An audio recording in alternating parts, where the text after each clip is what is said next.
Wah, eh, kok minyak sama airnya nggak nyatu ya? Padahal gula sama airnya di teh ibu bisa nyampur. Kenapa bisa gitu ya?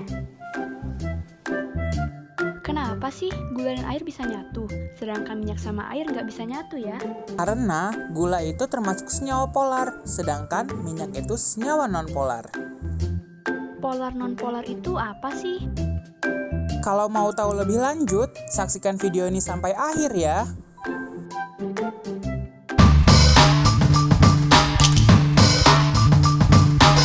Halo Sobat Kimia, kalian udah lihat kan cuplikan video di awal tadi? Nah, video itu berhubungan loh dengan materi kita hari ini. Oh iya, sebelumnya kalian pasti belum kenal sama kita ya kan? Oh iya, kita kenalan dulu nih. Di sini kami berdua adalah maskot yang akan menjelaskan materi kali ini. Iya bener tuh, nama aku Mia, kalau yang di sebelah aku ini Kiki. Kami akan muncul terus nih dari awal sampai akhir. Jadi jangan bosan-bosan ya lihat muka kami. Kali ini aku dan Kiki akan ngejelasin materi tentang ikatan kimia. Sebelumnya, sobat kimia yang di rumah udah tahu belum sih apa ikatan kimia itu? Pasti udah banyak yang tahu nih Sobat Kimia di rumah. Jadi, ayo kita tinjau kembali. Apa sih ikatan kimia itu? Jadi, ikatan kimia adalah ikatan yang terjadi antar atom atau antar molekul. Tujuan dari ikatan kimia adalah agar dicapainya kestabilan suatu unsur. Dan untuk mencapai kestabilan, suatu unsur berkaitan dengan cara melepas atau menerima elektron. Ikatan kimia sendiri terbagi menjadi 3, yaitu ikatan ionik, ikatan logam, dan ikatan kovalen. Nah, itu dia penjelasan ikatan kimia secara mendasar. Pasti kalian penasaran kan ikatan kimia itu ada apa aja sih? Selanjutnya, Kiki akan ngejelasin nih tentang salah satu jenis ikatan kimia. Yuk kita simak penjelasannya. Salah satu jenis ikatan kimia adalah ikatan ionik. Ikatan ionik adalah ikatan yang terjadi antara serah dan terima elektron antara unsur logam dan unsur non-logam. Contohnya dalam kehidupan sehari-hari kita adalah garam dapur atau NaCl, di mana Na adalah unsur logam dan Cl adalah unsur non-logam. Nah, itu tadi penjelasan tentang ikatan ionik. Masih ada 2 jenis ikatan kimia lagi nih. Jenis ikatan kimia selanjutnya akan disampaikan oleh Mia. Jenis ikatan kimia yang selanjutnya adalah ikatan logam. Ikatan logam adalah ikatan yang terbentuk akibat penggunaan bersama elektron valensi antara atom-atom logam. Ikatan logam termasuk teori lautan elektron, di mana elektron-elektron valensi akan membentuk lautan elektron yang berkumpul dan bergerak bebas. Contoh dari ikatan logam adalah Mg2+. Nggak kerasa nih, udah 2 jenis ikatan kimia yang disampaikan. Jenis ikatan kimia yang terakhir akan disampaikan oleh Kiki. Jadi, jenis ikatan kimia yang terakhir itu adalah ikatan kovalen.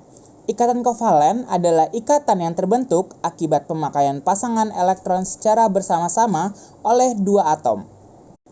Jenis ikatan kovalen berdasarkan pembentukannya dibagi menjadi 3. Yang pertama adalah ikatan kovalen tunggal. Ikatan kovalen tunggal terbentuk akibat hanya melibatkan sepasang elektron untuk digunakan bersama.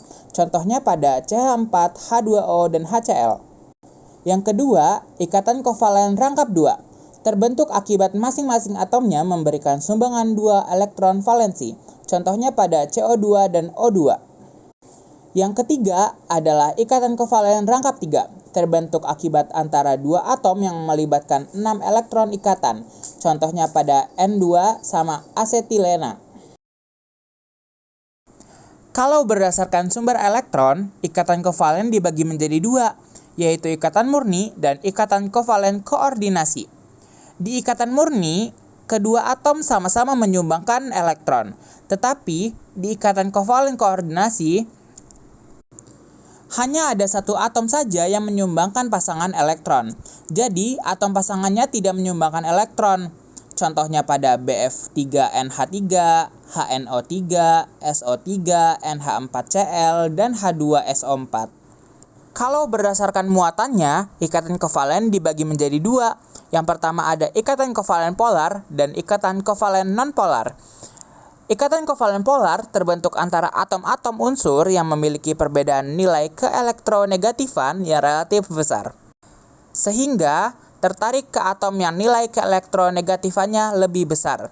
Contohnya pada HCl. Kalau ikatan kovalen nonpolar terbentuk antara atom-atom unsur yang memiliki perbedaan nilai keelektronegatifan yang kecil atau sama dengan nol, serta tidak memiliki pasangan elektron ikatan sehingga ikatannya tertarik sama kuat. Contohnya adalah O2. Kalau perbedaan senyawa polar dan nonpolar, senyawa polar dapat larut dalam air, sedangkan senyawa nonpolar tidak dapat larut dalam air. Senyawa polar memiliki pasangan elektron bebas, sedangkan senyawa nonpolar tidak memiliki pasangan elektron bebas. Nah, sobat kimia, ternyata ikatan kovalen juga memiliki karakteristik. Yang pertama, volatilitas berupa gas dan juga memiliki volatilitas tinggi yang berarti memiliki sifat yang mudah menguap. Yang kedua, senyawa kovalen memiliki titik didih dan titik leleh yang cenderung rendah, di mana titik didih senyawa tersebut rata-rata di bawah 200 derajat Celcius. Yang ketiga, ikatan kovalen memiliki nilai kelarutan yang rendah pada air, namun tinggi pada pelarut organik seperti bensin, alkohol, aseton, dan minyak tanah. Yang keempat, daya hantar listrik ikatan kovalen kebanyakan memiliki sifat non-elektrolit. Nah, yang kelima, wujud ikatan kovalen bisa berupa padat, cair, dan gas. Wah, gak kerasa ya, ternyata banyak juga materi tentang ikatan kovalen ini. Itu tadi jenis terakhir dari ikatan kimia. Sobat kimia masih semangat kan menyaksikan materi kami selanjutnya? Karena masih ada beberapa materi yang gak kalah asyik dan akan menambah pengetahuan kalian. Nah, materi yang selanjutnya ini akan dilanjutkan oleh Kamia. Kali ini kita akan membahas pengecualian oktet yang akan membantu kalian dalam memecahkan masalah konfigurasi dalam pembentukan ikatan kimia. Pengecualian oktet itu terbagi menjadi 3, yaitu yang pertama, oktet tak sempurna, yang dimana atom pusatnya memiliki elektron valensi kurang dari 8, contohnya yaitu BeCl2 dan BCl3. Yang kedua, jumlah elektron valensi ganjil. Contohnya, terdapat pada senyawa NO2, di mana valensi N adalah 5 dan valensi O adalah 6, sehingga jumlahnya adalah 17. Dan yang ketiga, oktet terekspansi, yaitu melampaui aturan oktet karena mengandung elektron valensi lebih dari 8. Contohnya adalah PCl5 dan SF6.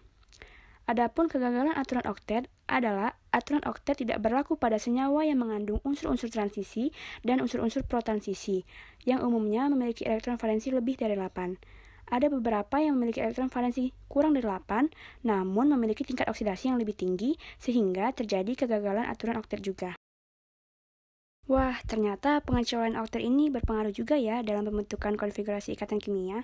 Udah banyak banget nih materi yang kita sampaikan kali ini. Tapi aku tuh masih bingung Ki, sebenarnya ikatan kimia itu bisa berubah-ubah nggak sih Ki? Ikatan kimia itu bisa berubah, Mi. Perubahan itu dapat terjadi dengan terlibatnya reaksi kimia sehingga membutuhkan praktikum dalam melakukan perubahan ikatan kimia itu. Contohnya ikatan kovalen yang berubah menjadi ikatan ionik setelah dipanaskan dan ditambah beberapa senyawa lainnya. Wah, ternyata belajar tentang ikatan kimia itu seru juga ya Ki.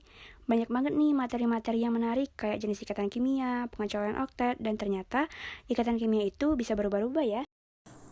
Iya, Mi, materinya seru-seru banget. Kalau dari semua materi itu, kamu tertarik sama bagian mana sih, Mi? Kalau aku sih tertariknya sama yang jenis-jenis ikatan kimia, karena di situ aku mendapat pengetahuan lebih tentang jenis-jenis ikatan. Karena awalnya aku kira ikatan cinta juga termasuk jenis ikatan. Sinetron terus sih lu. Udah lama nih kita di sini. Mungkin sobat kimia juga udah bosan nih lihat kita dari tadi. Iya juga ya. Ya udah deh, cukup sekian nih materi dari kita berdua.